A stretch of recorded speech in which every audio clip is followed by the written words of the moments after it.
What's up guys, today in this video I am going to point out 15 reasons not to buy an iPhone 6. I don't hate iPhones and also not an Android fanboy.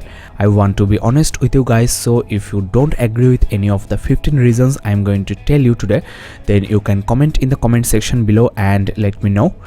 Well, the first thing I don't like about this iPhone 6 is the battery performance. Apple promised a better battery on this larger iPhone 6, but I'm not getting a full day backup from this phone with the wireless on.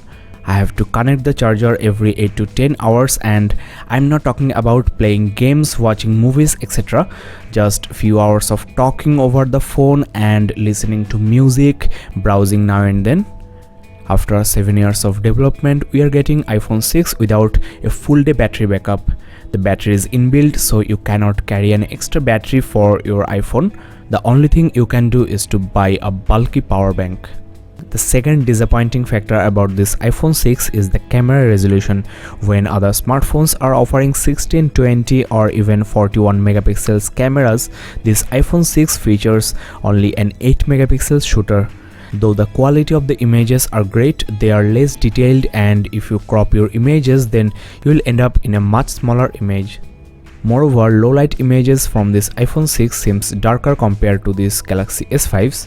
Above all, there is no 4K recording on this new iPhone, unlike this Galaxy S5, and LG G3, Xperia Z3, Note 4, Note 3, etc. also features 4K recording.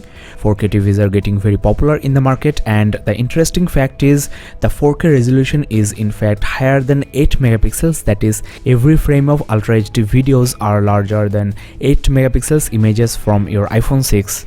There is no optical image stabilization of iPhone 6 Plus as well.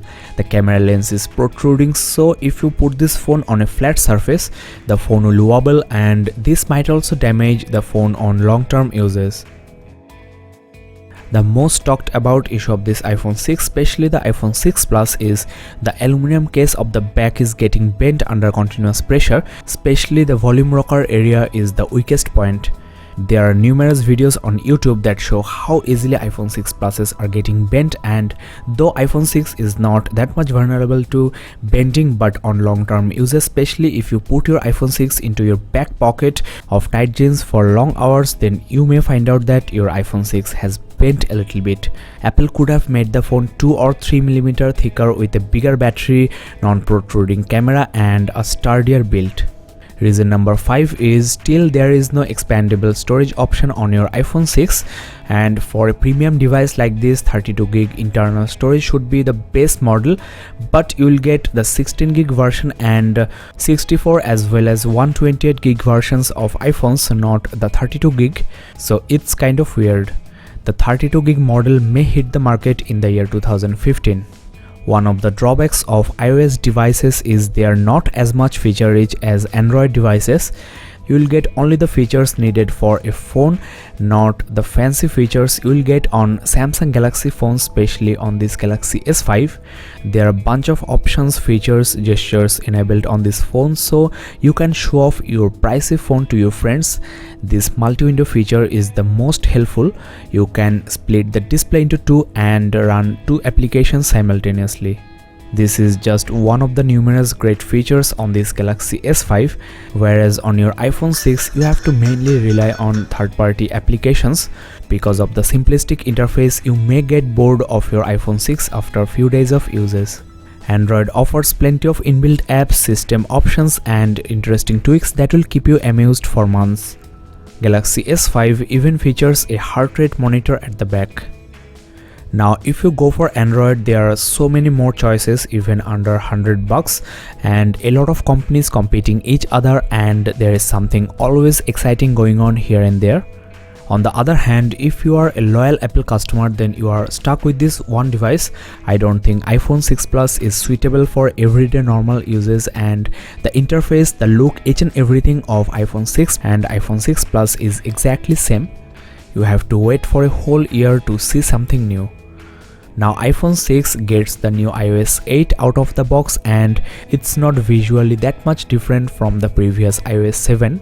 There is no massive overhaul of the platform, whereas on Android and even Windows phones you'll get new design or new features with OS updates. The interface is not also that much customizable. You are getting a lock screen and a home screen with all of your applications, no support for widgets, launchers, etc. and even Android devices can get the iPhone look with a simple iPhone launcher. Next, iPhone 6 features a proprietary lightning port for charging as well as for data syncing. Suppose you have visited your friend's house who does not use an iPhone, then if your phone's battery drains out, then you cannot charge your phone. Data syncing is not also possible without the lightning cable, so you have to basically carry with you the power brick and the cable all the time.